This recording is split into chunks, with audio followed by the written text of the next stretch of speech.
My son deserved cake. I ended 15 years of family extortion. My sister said, "Your son isn't worthy of coming to my son's birthday party." She spat those words out right after I refused to buy her a luxury car. The whole table erupted in laughter. Dad's napkin fell to the floor, Auntie slammed her palm on the table yelling, "Harsh," and Mom, mouth twisting into a smirk, pretended to refill my teacup. "Lily's just joking." I only replied calmly, "Everyone gets what they deserve." Little did they know what awaited them the next day.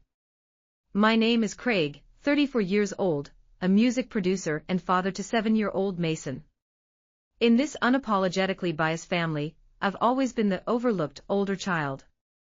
No one knows my current studio used to be a converted attic above a nail salon, no air conditioning in summer, the fan whirring like it was about to fall apart, me hunched over a folding table in a sweat-soaked shirt writing melodies. The hum of nail lamps downstairs, the chatter of customers, and Mom's whispered complaints about bills, all were the soundtrack to my creative process. At my lowest point, to scrape up money for equipment, I worked 3 jobs a day for 3 straight months, washing dishes at a restaurant during the day, bartending at a bar at night, and rushing projects in the attic until dawn. When exhaustion hit, I'd splash cold water on my face, water droplets from my eyelashes dripping onto the keyboard, blurring a string of notes. Once I had a 102 degrees Fahrenheit fever and curled up on the floor hugging my synthesizer all night, yet the next morning, I still dragged myself to deliver a demo to a client. No one ever asked if I was tired, the only message I got was from Lily, "Bro, I saw a limited edition lipstick, send me $500. My job is to craft songs for others, polishing choruses and bridges against deadlines to create little musical miracles. But at home, I've always been the silent fixer, showing up with jumper cables, bailing them out with a checkbook, and shrugging off trouble with a no problem." Raised in the cramped space of a 2-bedroom apartment, my childhood smelled of the burnt odor from the heating system in winter. As an adult, the scents are the bitterness of early morning coffee, the leather of ride-hailing cars, and the plastic of a new credit card arriving in the mail when the old one is maxed out, a smell that reminds me I'm my family's automatic teller machine. When my dad's fishing boat engine broke down, he called and I transferred $8,000. When my mom said all the neighbors had new refrigerators, I placed an order for delivery the next day. Lily's tuition for changing majors, inventory for her online store, rent for her life coach studio, and even the flights and hotels for her trips with her boyfriend, I paid for it all. She always said it was a temporary borrow but never paid me back. Instead, she kept asking for more. "Brother, all my friends have the latest phone, can you get me a 14 Pro? My landlord raised the rent, can you cover half a year for me? Oh, and I want to get a yoga certification, the training fee is $3,000, just transfer it directly to me." Once I'd pulled all-nighters for a week straight to meet a project deadline. At 2 a.m. she bombarded me with voice messages, "Are you going to give it to me or not? If not, you don't love me, I'll tell Mom." Rubbing my bloodshot eyes, I still sent the money.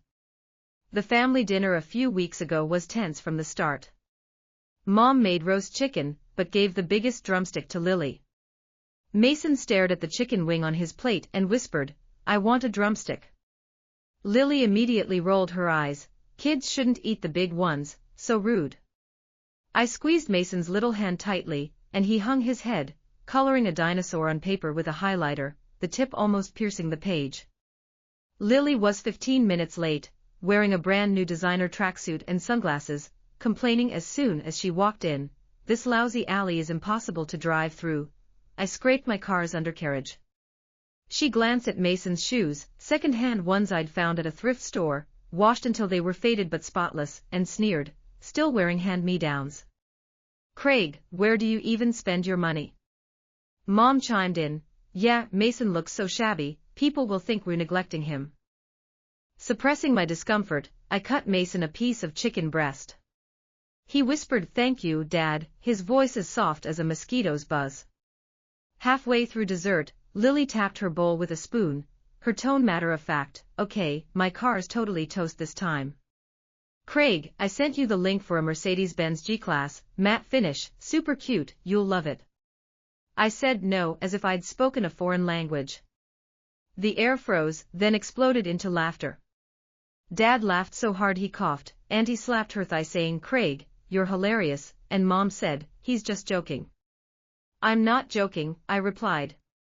Lily turned to Mason, pinching his cheek teasingly, "Your dad's so funny, he won't even buy me a stupid car." I set down my fork, my voice cooling, "I'm not buying you a car." That's when Lily leaned back, enunciating each word slowly, "Then your son isn't worthy of coming to my son's birthday party." She raised an eyebrow at me, a provocative smirk on her lips. "I paid for the cake, why should an outsider eat it?" Auntie snorted, Dad picked up his iced tea pretending to drink, and Mom's smile froze on her face, yet not a single person said a word. Mason looked up at me confused, his highlighter hovering over the dinosaur's back, tears welling in his eyes. I took a deep breath and said softly, "Everyone gets what they deserve." They kept laughing, completely unaware this was the last time I'd indulged their greed. The next day, I took Mason to the birthday party as planned.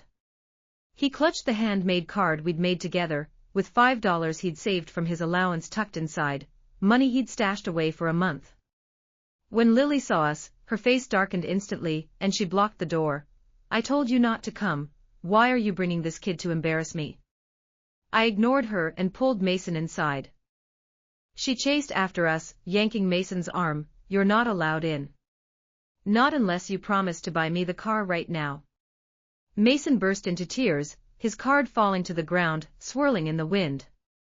That's when the final straw snapped. I knelt down, picked up the card for Mason, wiped his tears, and looked him in the eyes. "Baby, we're not staying. Dad's taking you for fries." Then I stood up, facing Lily and the surrounding family, and did something I'd avoided my entire life, spoke my truth clearly. "From today on, I'm not spending another penny on any of you." My voice was calm but unshakable, like a precise metronome in a recording studio. The yard went silent in an instant, all smiles vanished. Mom turned pale, grabbing my arm. "Craig, are you crazy? We're family." Her hands trembled, her voice cracking. Dad put down the grill tongs, veins popping on his forehead. "What did you say? You're not giving us money anymore. What about my medical bills? Your mom's pension?" Auntie stamped her foot anxiously. "You can't do this. Lily has a kid to raise, how can you abandon her?" Lily's eyes turned red with rage, but panic flickered beneath the surface. "How dare you? If you don't buy me the car, if you cut me off, I'll go to your studio and make a scene. I'll tell all your clients you're unfilial." Her voice trembled, her confidence clearly shattered. "I'm not asking for the money I've already spent back," I said, glancing at the table of cupcakes and the blackboard that read, "Lily Jaden's World," "but from now on, I'm canceling the family phone plan, Dad's insurance, Lily's storage unit, and all subscription services under my name. I've made a list of what you owe me, either sign a promissory note and pay it back as agreed, or we're done. If you want to see Mason, you'll respect him, no more using him as a bargaining chip. If you want to see me, you'll talk to me like an adult, no more asking for money.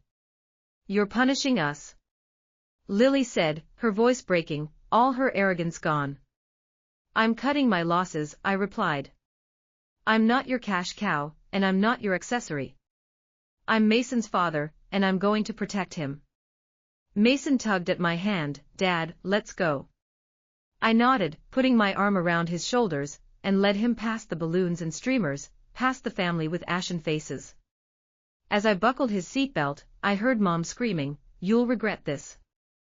Dad was shouting insults and Lily was crying into the phone, saying she'd call relatives to judge me. Everyone expected a huge fight, but there wasn't one. When I got home, I made my list, drafted the emails, and muted the family group chat. Between 9 p.m. and 10 p.m., 27 missed calls, I ignored every single one. The next day, I canceled all automatic payments, sent Lily the details of her debt, and blocked her on social media. The accusations from distant relatives came as expected. I only sent one message: love isn't endless giving, boundaries are the best protection for family. In the months that followed, I built a new rhythm for our lives, dropping Mason off at school in the morning, playing Lego and telling stories with him at night, and picking up my own EP project after he fell asleep. Time that had been stolen by my family was finally mine again. The lyrics weren't fancy, just raw truth. I once traded humility for peace, forgetting I needed light too. Now I've built a boundary for myself, and finally understand, love doesn't require pleasing. The story didn't end with a dramatic confession. The only thing Lily sent was a short text. I shouldn't have said that about Mason. I replied, if you want to apologize, say it to him. Mom came over once, bringing a handmade card from Jaden. His messy handwriting read, Uncle Craig, sorry my mom was mean. Thank you for the $5. Love, Jaden. I sat on the floor holding that card, crying, not out of sadness but relief. 6 months later, I heard from Mom in a casual phone call that Lily had gotten a job at a flower shop, stopped hopping from one career to another, and was learning to pay her own rent. Dad had sold his old fishing boat and taken a job as a dock manager, renewing his health insurance on his own. Auntie rarely meddled in family affairs anymore. She only sent photos of Jaden occasionally, the little boy grinning brightly in each one. Mom said they'd been chaotic at first, even cried secretly a few times, but slowly realized, relying on someone else's money was never as steady as earning your own. Today, Mason and I live a quiet, warm life. He's no longer insecure about what others think. He proudly tells his classmates, my dad's a music producer. I'm no longer trapped by family obligations, free to create music that's true to me. I finally understand, real family isn't one-sided taking and compromising, it's mutual respect and support. You don't have to prove your love through suffering, or sacrifice your future to fulfill someone else's desires. What you owe your child is a steady anchor, a father who won't let them be wronged. What you owe yourself is the courage to say no, a boundary that guards your self-worth. When I said, everyone gets what they deserve, I thought it sounded harsh at the time. Now I realize it wasn't a threat, it was a promise. I got peace and self-respect.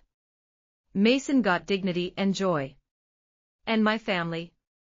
They got the chance to grow up, to learn independence. I'm Craig, a producer who spends his days crafting choruses for others. But this time, this song. I wrote it for myself. And for anyone struggling in a toxic family dynamic, dare to set boundaries. You deserve to be treated with respect. You deserve a life that isn't drained by others.